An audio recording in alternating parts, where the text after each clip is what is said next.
Welcome to a very special presentation of the novel A Really Good Day by James Hosek. On its surface, it's a story about a remarkable round of golf. But if you're not a golfer, if you quickly change the channel, if you accidentally come upon a tournament on TV, I encourage you to listen anyway. It's a story about family and friendship. It's a story about redemption and second chances. It's a story about promises made and promises kept. It's a story about once-in-a-lifetime experiences. But most of all, it is one man's love letter to his family. That man was my brother, the author, James Hosek. Aside from being an amazing veterinarian, woodworker, gardener, husband, father, brother, son, and friend, he was a writer. Writers are often told to write what they know. And in this, his first book, he did that in more ways than I can count. It will make you laugh. It will make you cry. And it will make you stand up and cheer. So sit back and enjoy as Jim takes you on a fun, entertaining journey through 18 holes of golf and one man's really good day. Chapter 10. 8th Hole. Scott stared at the listing of the top golfers that was displayed by the kid who had been following them from the start. There was Hanover S. at the top, now 6 under par after 7 holes. He never thought he'd see such a thing. It seemed too bizarre. Right now, he just wanted to get that videotape and replay his moment of glory over and over until everyone around him was sick of it. He had never had a hole-in-one before, and he was beginning to think Ted Lang was right. He'd be able to pull off a great game, but his inner golf voice warned him of double and triple bogeys yet to come, perhaps even today. But to be the leader at this moment filled him with pride. "Mr. Hanover is teeing off," intoned the red-jacketed man. "Paul, I need a quack," whispered Scott as he stared at the fairway. The hole curved in a dogleg to the right, and along most of the right side was a giant water hazard. He'd been lucky so far. He was on his second ball of the day, the ball from his hole-in-one safely tucked away to be mounted on a plaque to further commemorate his achievement. Sarah would likely make him hang it in the basement, but he'd have one made nonetheless. "Can't do it. He'd probably assess you a penalty on the spot." "Can he do that?" "Probably. Just a little one." "It's not the same," warned Paul. "I need something." "Hit the ball, Scott. The water's not there." Scott laughed. "What water?" he asked. Paul smiled. "I don't see no water," he said, adding to the joke. Scott teed up his brand-new duck logo ball and mouthed a duck prayer to himself with a silent quack. "What water?" he told himself. "What water?" He took his practice swings, feeling confident and delighted with how the round was turning out. What water? What water? He pulled back the club and swung. The ball rose up and out and started a little fade. A little was okay. The water was all the way to the right. Once it hit the ground, the ball would come to rest dry. The fade turned into a pull, a little closer to the water, but still not in danger. Maybe off the fairway in the rough, but that would be fine too. The pull turned into a full-blown slice, and the memory of his tee shot on the second hole returned, except this time he didn't have the relative safety of some tall grass. The ball, which had started out aimed down the middle of the fairway, bounced on the rough 3 yards from the water and landed with a splash in the hazard. Scott let out an "Urgh" from the tee. He shook his head and turned to find Paul and handed him his driver. The duck was back. Oh boy, was he back. Paul said nothing, knowing Scott already knew the situation. Since it was a lateral water hazard, he'd be allowed to take a drop near where the ball went in. but one penalty stroke would be added to his score. Hopefully, he'd be on or near the green with the next shot and get it in the hole with 2 more strokes for a total of 5. A bogey. It wouldn't kill him. Paul and Scott both bogeyed their share of holes every time out, but today had been a good streak while it lasted. On in 3, Scott droned, voicing the words of encouragement that Paul held back. He didn't mean it, but he really couldn't be that disappointed. He'd missed water on 4 holes already. 20% wetness was a good thing, at least on the deodorant commercials. Ellie Burke tried to force a smile. Jason was right. This guy had a good run, but now it wasn't looking good. There was still 11 holes to play. 1 or 2 bad holes would erase his negative score and put him in the bottom half of finishers in no time. Ellie was angry as well. Angry at the tournament official that had banned Scott's pre-drive quack. It was a silly thing, but it was part of the superstition of golf. Players had little routines or things they said or did to prepare for their shots, and an annoyed, fat, greasy, ignorant, self-important official had denied him his. She pointed her camera and took some footage of the red-jacketed man, mentally composing the commentary she would suggest to Jason if ever this footage made the air. He would turn out to be the bad guy for sure. Jerry Spaulding teed up next. He gave Scott a supportive pat on the back. "Tough luck," he commented, knowing exactly what the fellow golfer was feeling. Scott wasn't a great golfer, but he had been rooting for him ever since the 5th hole, and this was a blow to his rhythm and momentum. One bad shot usually led to another, and the more frustrated you became, the more bad shots you made until you had a 13. "You'll get it on," he said, then placed his own ball on the tee.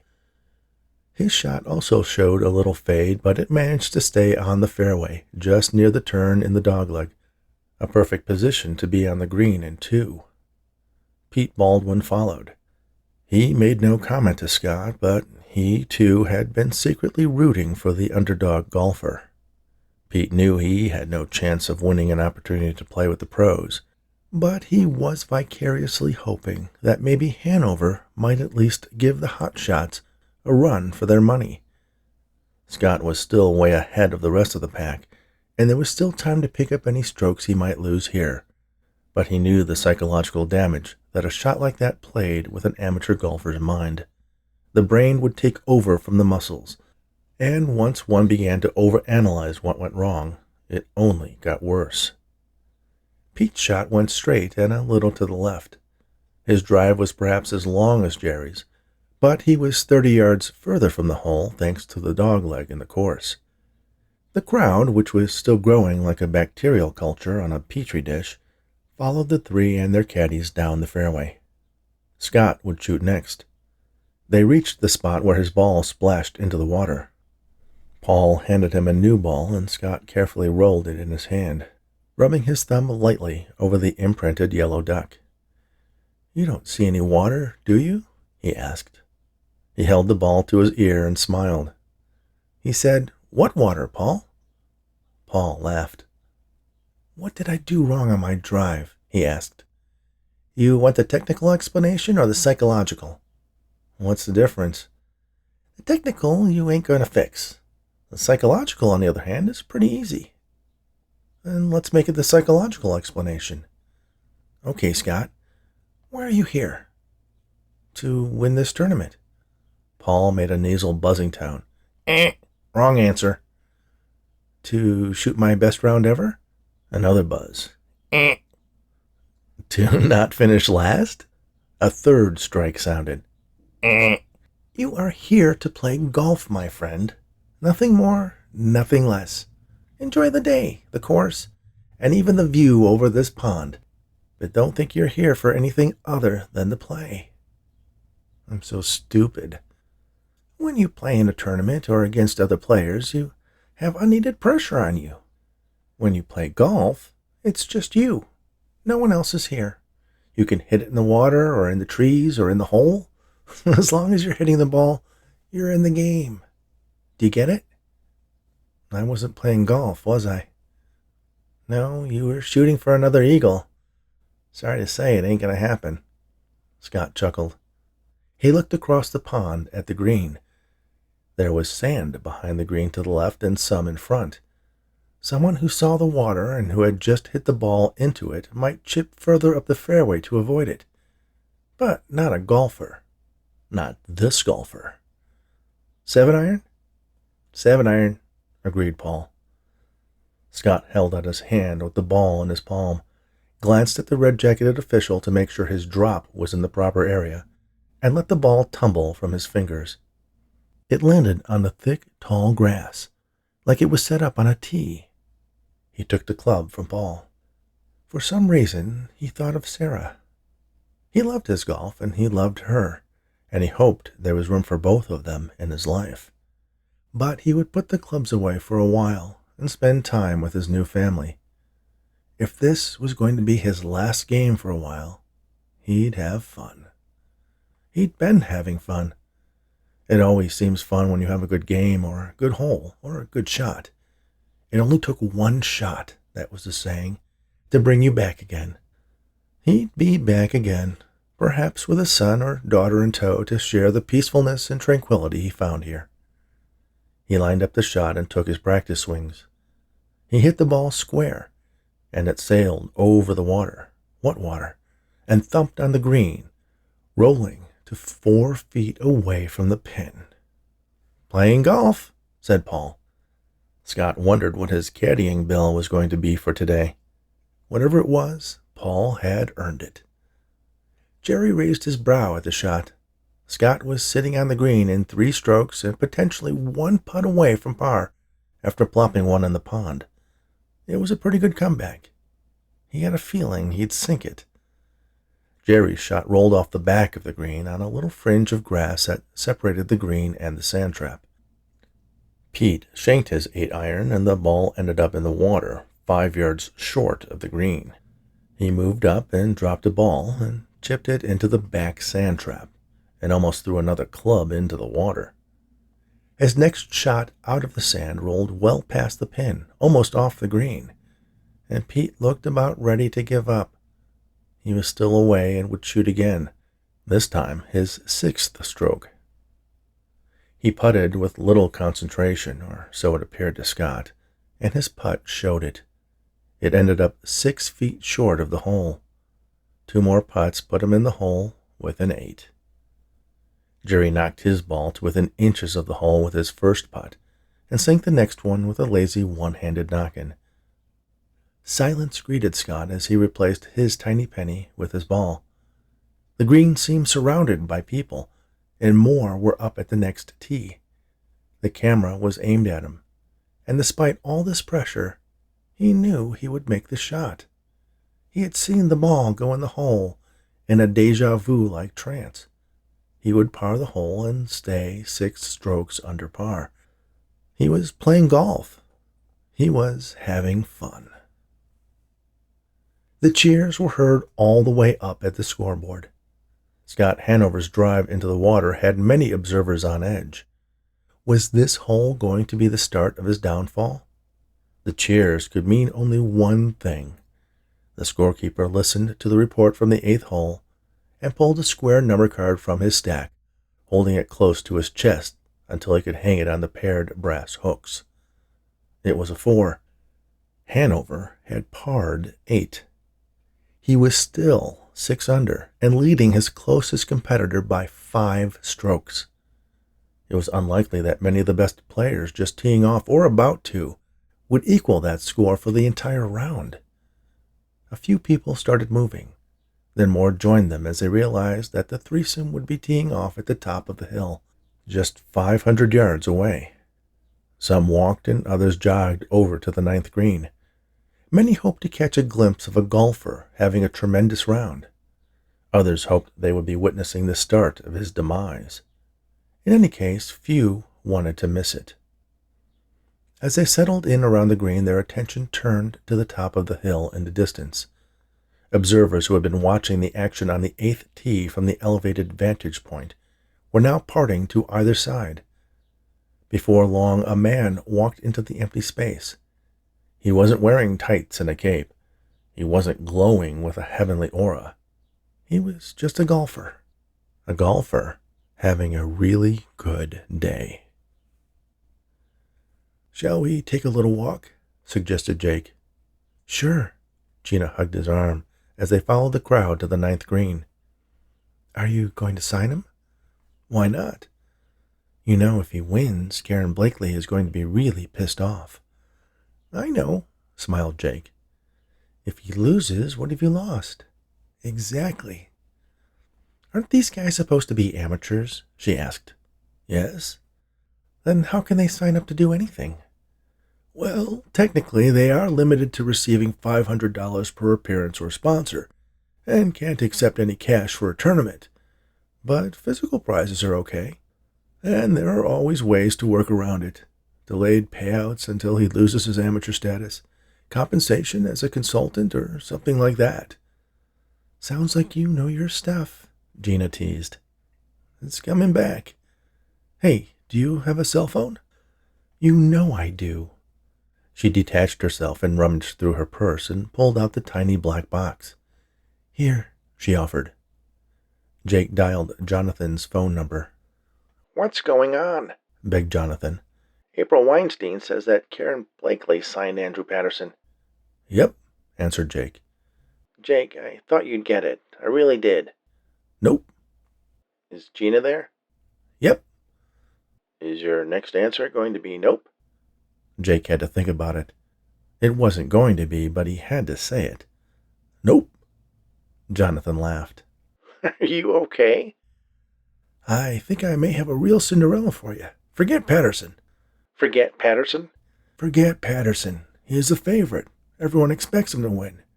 Think Hanover." "Think Hanover?" "What Eric Gunther didn't pull off, this guy might." "What, some kind of upset?" "He's finished 8 holes and is 6 under par and shows no signs of dropping away. If he stays there, he's probably going to win." "Probably?" "It's still a long shot." "But if he pulls it off, he'll be a much bigger story than Patterson and a better play for Callaway." "That's what I'm thinking." "Is Blakely there?" "She left a while ago. No sign of her coming back." "Sign him before she has the same idea." "It wouldn't look good if she were representing Patterson and Hanover." "When has that ever stopped her?" "Never, I guess." "It sounds like you're back." "I'm on my way, Jonathan. Thanks for sending me here." "Hey, I almost screwed it up." "I think I needed to screw up and realize that the world wasn't going to end, that nobody was going to die. I'm not the guy to represent Patterson anyway. After talking to his caddy and him, I don't think I'd have the stomach for it. But Hanover, he's the sportsman, you know." "I hope so," Jonathan said. "Good luck." "Thanks." Jake pressed the end button and handed the phone back to Gina. "I think he's getting ready to shoot," she observed. They watched as the golfer on the tee stared at the green. "Your registration is out of date," observed the officer standing next to Karen's convertible. "That's 3 violations." "3?" whined Karen, before realizing that arguing the matter wasn't going to help. "Improper use of the shoulder, lack of proper vehicle registration, and failure to use a turn signal." The cop stared at her through mirrored sunglasses. "Thought I'd missed that, eh?" Karen slumped further into her seat. 3 violations at one stop can allow me to impound your vehicle and book you in at the barracks and have you post a $500 bond. Then it's another $750 to get your car out of impound and a $125 towing fee." "But you don't have to?" squeaked Karen hopefully. "It's a busy day. I'll just write your citations. Consider yourself lucky," she warned. "Thank you," said Karen meekly. As the officer walked away, she muttered an inappropriate description of the female cop under her breath. The policewoman stopped in her tracks. Karen slumped yet further, but the officer continued on. Karen looked at her watch. Patterson would be teeing off any second. The only thing that caused her to smile now was imagining Jake's expression when he found out she had gotten to Patterson first. If only she hadn't been sent out on the Gunther goose. Fisher, she muttered. Could he have been behind getting her out there? Well, it didn't matter. Patterson and the Calloway accounts were hers. Only a disaster could ruin things now. "We're going to make a change in the back nine pairing," said Carl Bateman. He was sweating despite the cool day. 3 other officials were gathered with him at the registration table. Carl pulled Scott Hanover out of the first threesome and put a question mark by the 3 players in the last threesome. "Hanover will go out in a twosome with whomever is closest after the last group makes the turn." "That'll be Patterson," remarked one of the other red-jacketed men. "Could be anybody," warned Carl.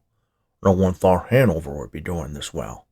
He's already holding the tournament record for 9 holes.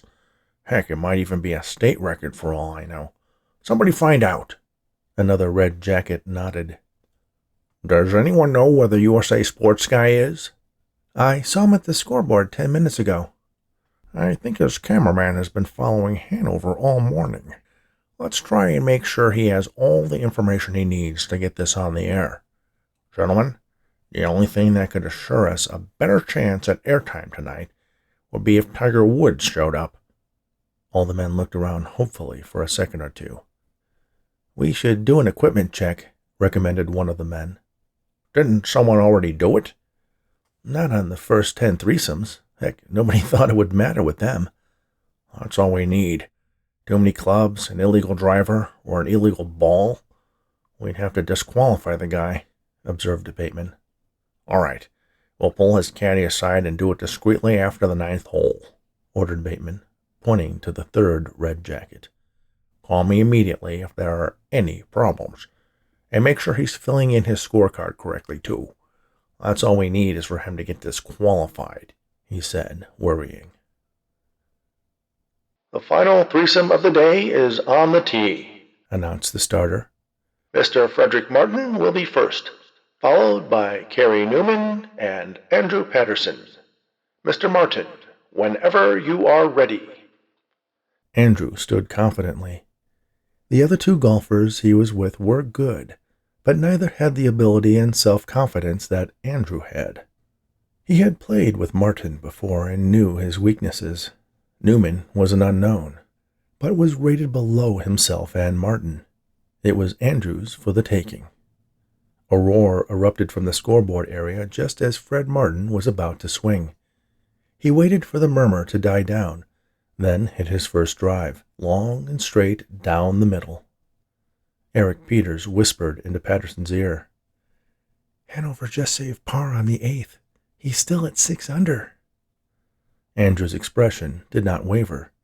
He knew that Hanover must have made some lucky shots in addition to his hole-in-one, but he wasn't going to allow some 20 handicap golfers' lucky shots destroy his concentration. There was a reason why he had a high handicap, and Andrew knew the bad holes would catch up. While it wasn't unexpected to occasionally shoot 1 under par, he knew that many amateur golfers tended to explore the upper limits of how far over par they could shoot. 2, 3, or even 4 strokes over was not uncommon. Newman stepped up and cloned Martin's drive with a very full swing. He looked young, perhaps even in his late teens. Not enough maturity and experience to compete at this level, concluded Andrew. "If he keeps it up, he'll set some records," observed Eric quietly. "If you keep it up, I'll have the kid over there carry my bags," responded Andrew.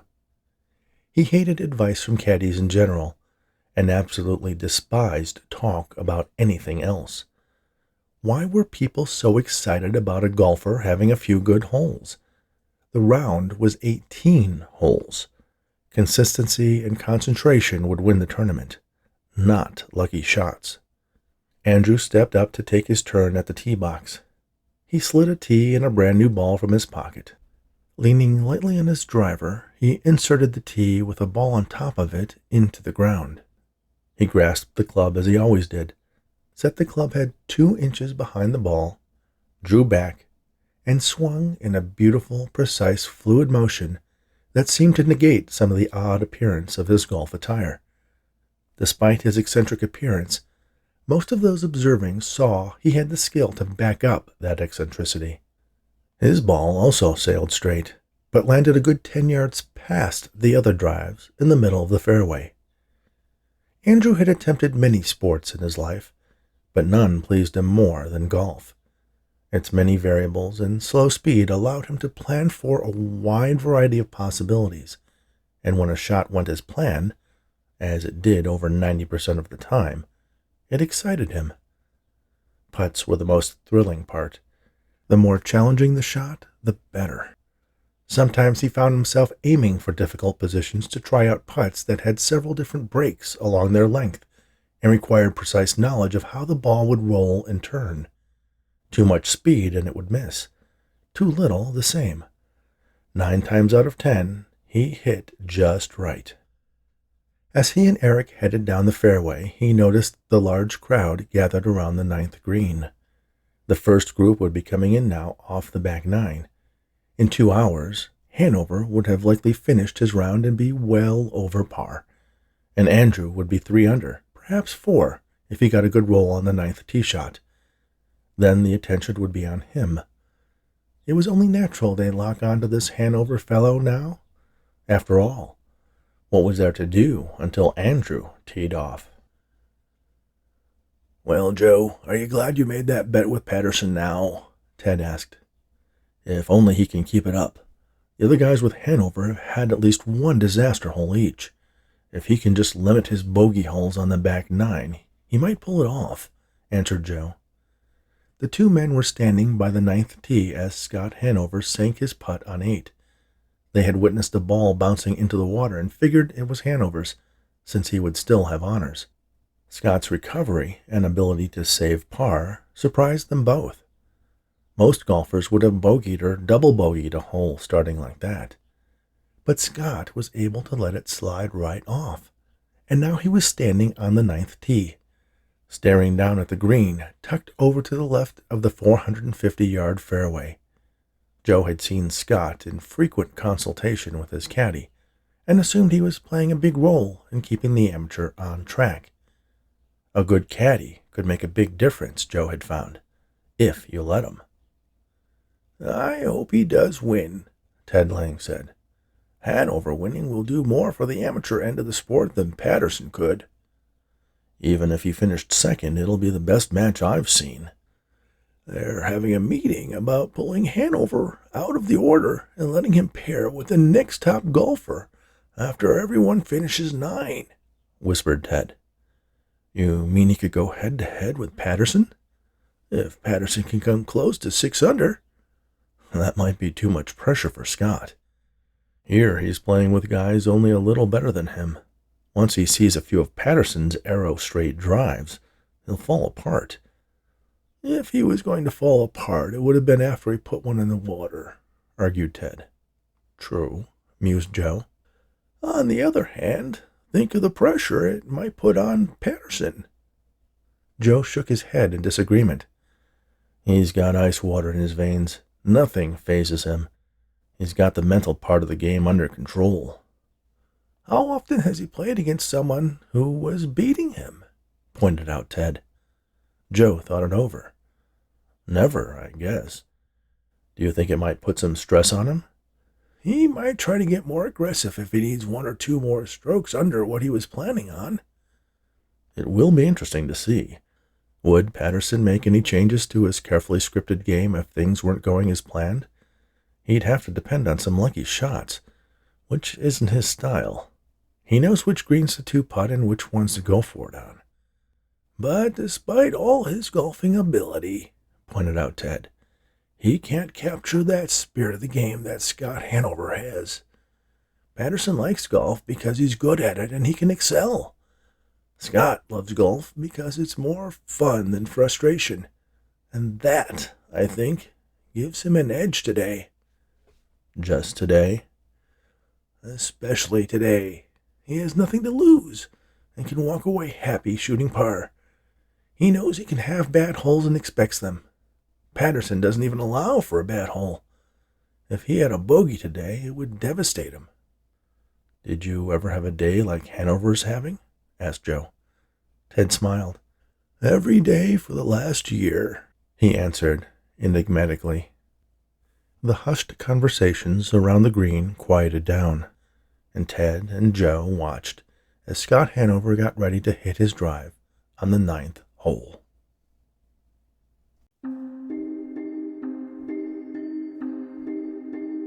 Thank you for listening to A Really Good Day, a novel by James Hosek, narrated by Rich Hosek.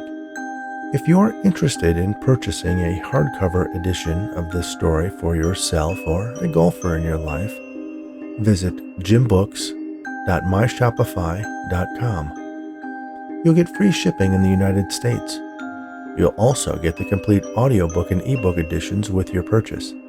And make sure to subscribe to the mailing list for updates about the upcoming release of his Doctor at Mystery series, cozy mysteries about a crime-solving veterinarian. Thanks again, and all the very best.